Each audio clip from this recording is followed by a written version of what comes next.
Now we start a new quarter, third quarter of 2025, on the book of Exodus. This is number 1, oppression, the background and the birth of Moses. And I think we all know the story very well.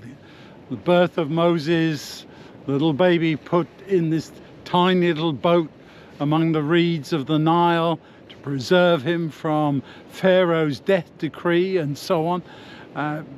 We have there the background of the oppression of the Israelites. Remember, they had come way before, centuries before. Jacob and his extended family had come down, just that group.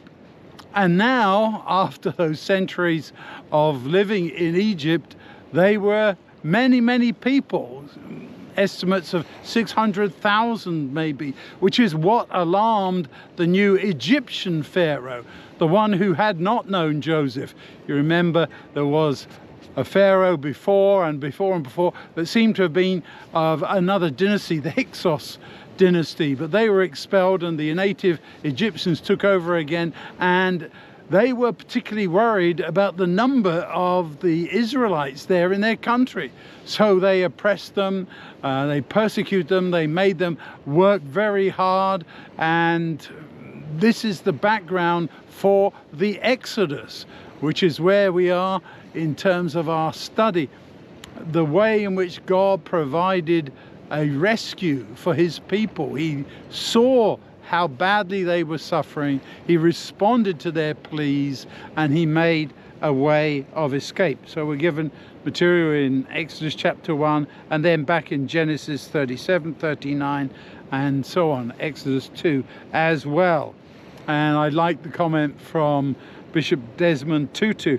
It is quite exhilarating to speak of God who has an incredible bias, a notorious bias in favor of the downtrodden. You look at Exodus and the Israelites escape from a bottomless pit. God is not even-handed. God is biased up to his eyebrows. In other words, he's concerned about the poor, the oppressed, the ones who are suffering in this world. And there's some other quotes that take us down that line as well. I want to ask you though, what are we looking for here in the book of Exodus? What are we trying to understand? It's all too tempting to say, okay, well, that was probably in the time of Pharaoh Tutmosis that Moses was born, and his daughter Hatshepsut was probably the princess who rescued Moses from the river, and she was the one who eventually became the very first female Pharaoh.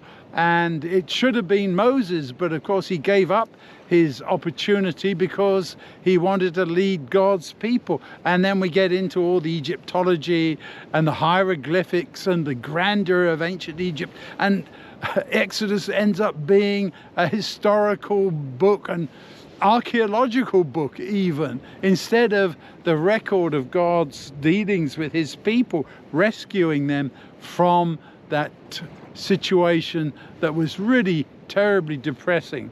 I look back in our records and I think this is the very first time we've ever studied the book of Exodus on its own.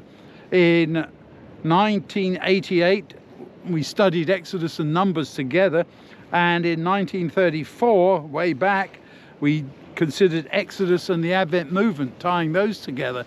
But this is the first time we're going through the book of Exodus in and of itself, and I'm very excited that we're doing that because it has much to teach us about not only all of that I've just mentioned, but who we are and our opportunity for Exodus, leaving this oppressive, discriminatory, vindictive world behind and being one with God in his kingdom that is made new.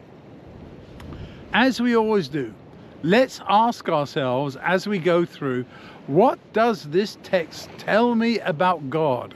What is he revealed as doing? What kind of nature does he have? What is his character here?